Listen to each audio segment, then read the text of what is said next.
May 30th, 1942, the Barents Sea, north of the Kola Peninsula. A flight of Soviet fighters climbs to cover convoy PQ-16, a line of merchant ships hauling American tanks and aircraft toward the port of Murmansk. Leading them is Lieutenant Colonel Boris Safonov, commander of the 2nd Guards Mixed Air Regiment, already the highest-scoring Soviet naval aviator of the war, already a hero of the Soviet Union, already a name German pilots over the Arctic knew and avoided. He radios that he has engaged the enemy. Then nothing. No wreckage is found. No parachute is seen. Safonov simply stops answering, and the war's most decorated Soviet naval ace vanishes over freezing water in the cockpit of an American-built fighter his own regiment did not fully trust. Pause on that. The aircraft Safonov was flying that day was not the sleek, celebrated Aerocobra that Alexander Pokrishkin would later ride to fame. And it was not a homegrown Yak or Lavochkin. It was a Curtiss P-40, called the Tomahawk, or Kittyhawk, depending on the model, a design the United States and Britain were already quietly retiring from their frontline squadrons by 1942 in favor of faster, better climbing machines. In the West, the P-40 has a reputation as the fighter America outgrew. Solid, unglamorous, a stopgap.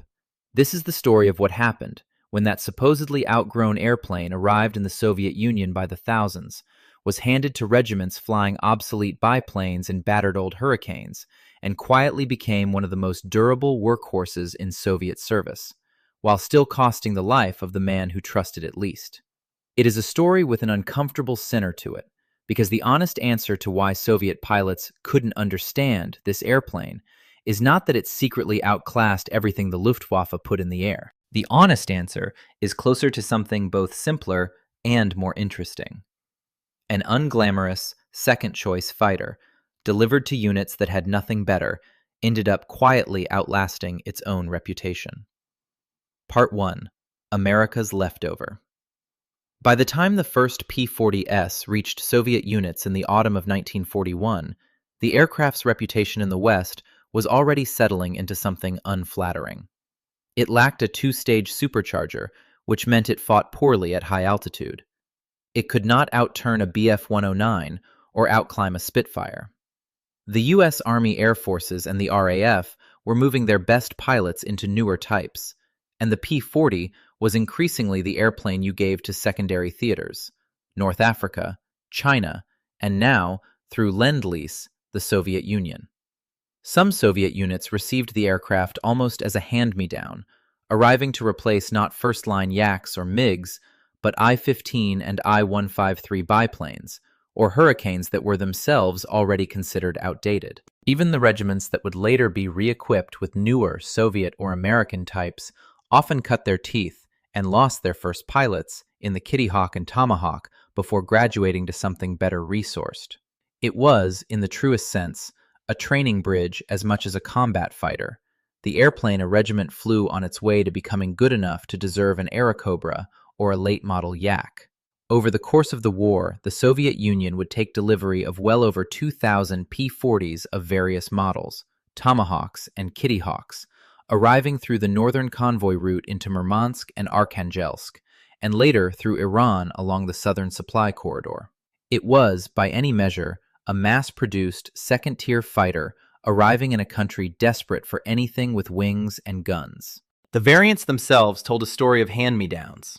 Early Tomahawk 2Bs, originally built for British contracts and diverted north.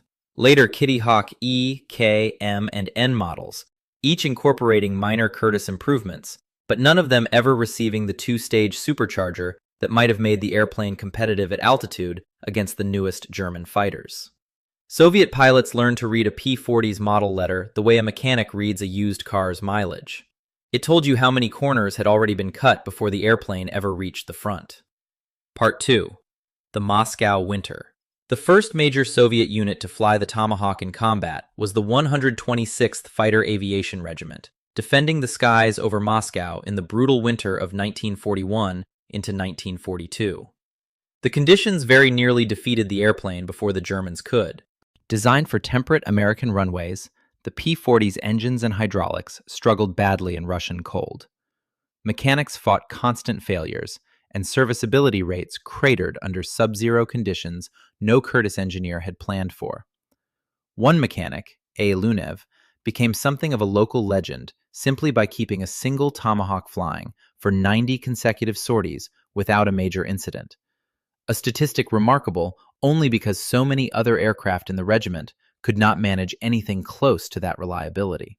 And yet, even hobbled by the cold, the 126th's pilots found real success. In January 1942, they fought Bf-109s of what was likely E-Gruppe Jagdgeschwader 54 over the approaches to Moscow and held their own. Stalin himself is said to have taken notice of small details of American engineering. At one 1942 conference, he reportedly instructed that plexiglass canopies for Soviet aircraft be manufactured like the Tomahawks.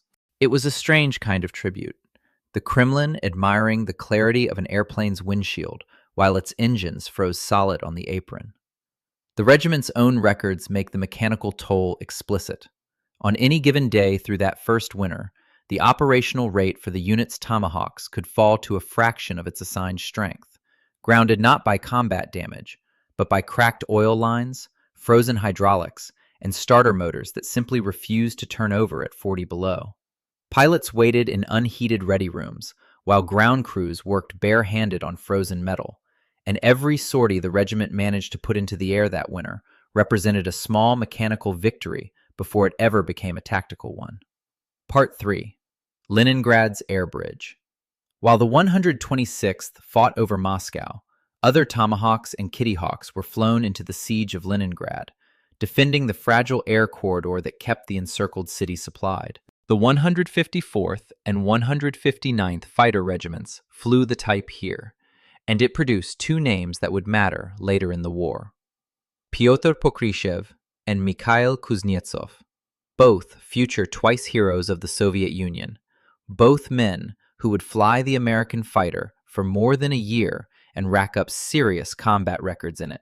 Pokryshev with 22 personal victories and 7 shared, Kuznetsov with 22 and 6. Neither of these men are remembered today the way Pokryshkin or Kozhedub are. Their war was fought in an airplane history mostly forgot, over a city under siege, in conditions that offered no glory beyond survival. The Leningrad corridor was arguably the least forgiving flying in the Soviet war.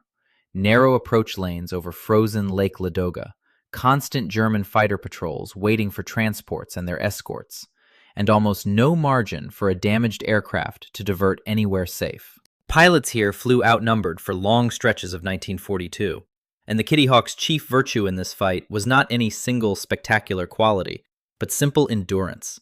Enough range and enough ruggedness to keep flying escort day after day over a corridor that could not be allowed to close. Among the engagements credited to the corridor's defenders, Pyotr Pilyutov's actions stand out in Soviet accounts. Outnumbered in the air, and still managing to break up German formations targeting the transport routes that kept Leningrad's starving population supplied through the winter. There was no cinematic single moment here, comparable to Safonov's Arctic kills or Klobastov's rammings. Just months of grinding, unglamorous escort work that never produced a famous newsreel, but which kept a besieged city's last lifeline open. Part 4. The Arctic and the Ramming Pilot. Nowhere did the Kittyhawk see longer or stranger service than in the far north, where the Northern Fleet's air arm operated it from 1942 almost to the end of combat in the theater in November 1944. It was here that Alexei Klobastov became briefly famous for something almost unthinkable: ramming enemy aircraft twice in a single sortie and surviving both collisions, flying home in a wrecked but still controllable Kittyhawk. Ramming, taran in Russian, was a desperate last-resort tactic used across Soviet fighter types when ammunition ran out or a gun jammed, and Klobastov's double ramming became one of the signature acts of heroism associated with the aircraft in Soviet telling. German assessments of the type, recorded in post-war prisoner interrogations, rated the Kittyhawk as a genuinely serious opponent in Arctic conditions, not a pushover. And in the war's final year, the 78th Fighter Regiment, a unit that had spent 1941 flying nothing better than Hurricanes, took hand-me-down P-40Ms and turned them into capable ground attack aircraft, credited with 44 German aircraft destroyed, and pioneering a mass-top skip bombing technique against shipping in the Norwegian port of Kirkenes, hauling bomb loads that in some configurations exceeded what the vaunted IL-2 Sturmovik could carry. Captured German pilots, interrogated after being shot down in the Arctic theater, did not describe the Kittyhawk as an easy kill. Their assessments, preserved in Soviet intelligence summaries, rated it a genuinely dangerous adversary in the hands of an experienced pilot, particularly at the low to medium altitudes where most Arctic combat actually took place, and where the airplane's lack of a high-altitude supercharger mattered least. Far to the south, the Black Sea Fleet received its first Kittyhawks in April 1943, and here too the pattern of hand-me-down assignment held.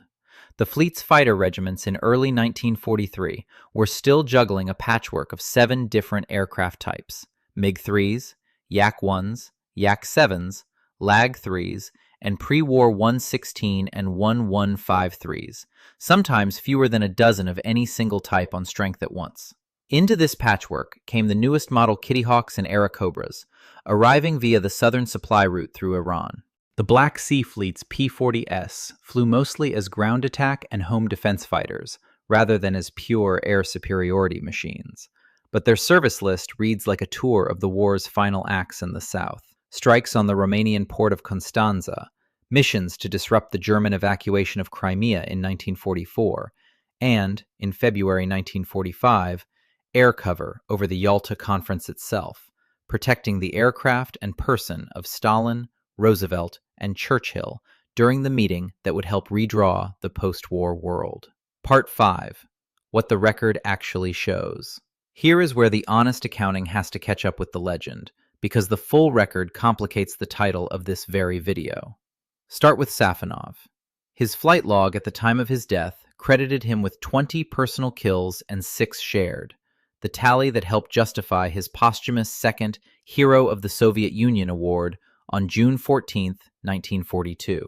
But modern Russian archival research, notably by the historian Yuri Rybin, cross-referencing wartime claims against surviving loss records on both sides, supports only 8 confirmed kills. That gap, 20 claimed against 8 verified, is not unique to Safonov or to Soviet aviation. Wartime claim inflation happened in every air force on every side, for reasons ranging from confused multi-pilot engagements to simple optimism under fire. But it means the very ace whose Kittyhawk death anchors this story was, by the most rigorous modern count, roughly a quarter as lethal as the wartime record claimed. And the cause of his death itself was never conclusively established as enemy action at all. The most likely explanation, given by his own regiment, was engine failure, the P-40's chronic Arctic weak point, not a German bullet. The airplane that made him famous may also be the airplane that killed him through simple mechanical failure, with no enemy pilot involved at all. This is not a small discrepancy tucked into a footnote. It goes to the heart of how the Soviet Union built its wartime narrative of heroism. Claim verification during the war itself was almost impossible over contested or open water, where no wreckage could be inspected and no gun camera film always survived. Commanders had every incentive to credit their most aggressive pilots generously, both to reward morale and to justify the medals that kept propaganda machinery running. None of this makes Safonov less brave, and none of it erases the 8 kills modern researchers do confirm. But it means the number carved into his legend by 1942 propaganda, and the number that survives rigorous archival cross-checking 80 years later, are not the same number. And a channel built on getting the history right owes its audience that distinction. Then there is the aircraft's institutional reputation within the force that flew it. The Soviet Fourth Air Army's own assessment during the Battle of the Kuban in the spring of 1943, where worn-out P-40Es were pushed into a brutal air campaign against a concentrated Luftwaffe effort, was blunt. The type's engines were exhausted, its performance had fallen behind the fighters it now faced, and it was not a decisive combat asset in that battle. Across the whole war, the honest verdict that emerges from Soviet unit records is not that the P-40 was secretly a superior fighter the West foolishly discarded. It was, by the Soviets' own internal accounting, a serviceable, occasionally excellent, more often merely adequate airplane. One that performed best not spearheading the war's great air battles, but holding secondary fronts, defending convoys, flying reconnaissance, and equipping regiments that had nothing better. The Soviet Navy's own final tally makes the case better than any myth could. Of 360 Kittyhawks the Soviet Navy received, only 66 were lost in combat, an 18% loss rate, the lowest of any fighter type in naval service. That is not the record of a glamorous killer. It is the record of an airplane that showed up, kept flying, and rarely got its pilots killed, which, over 4 years of continuous war, may be the single most valuable trait a fighter can have. The Kuban verdict was not an isolated embarrassment either.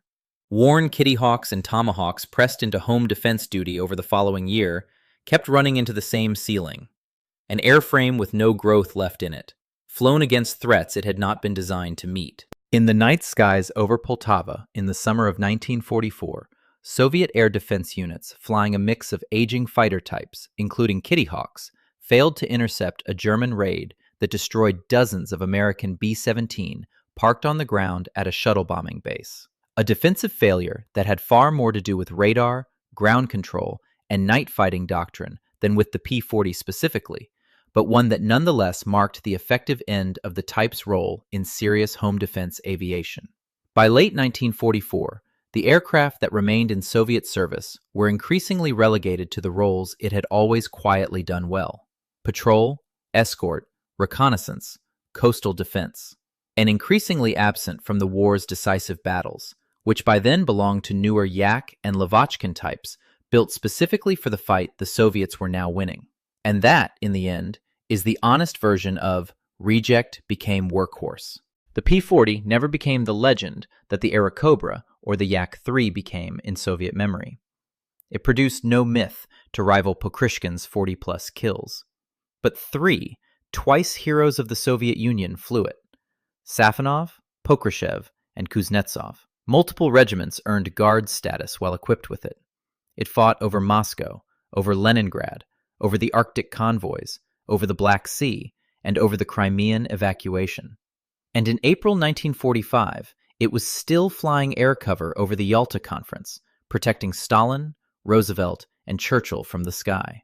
An airplane the Americans and British had already moved past ended up serving continuously, competently, and with a remarkably low loss rate across nearly every front the Soviet Union had. Not a legend, a workhorse. Exactly as advertised, just not in the way its own pilots always expected. For Boris Safonov, the cost of that service was his life. In an airplane his regiment had already begun to distrust, over water too cold to survive in, for reasons that were never fully explained. He was 26 years old. His body was never recovered. His name is carried today by a Russian Navy frigate and by a street in Murmansk, the city his fighters spent a year defending. The airplane he distrusted kept flying for another 3 years after he vanished, over 4 different fleets and fronts, in the hands of pilots who mostly never became famous at all, which, in its own quiet way, is the truest measure of what a workhorse actually is. It is not the airplane that makes the legend. It is the airplane that is still there, doing the job, long after the legend has moved on to something newer. Subscribe if you want the next chapter in the story of the aircraft history almost forgot.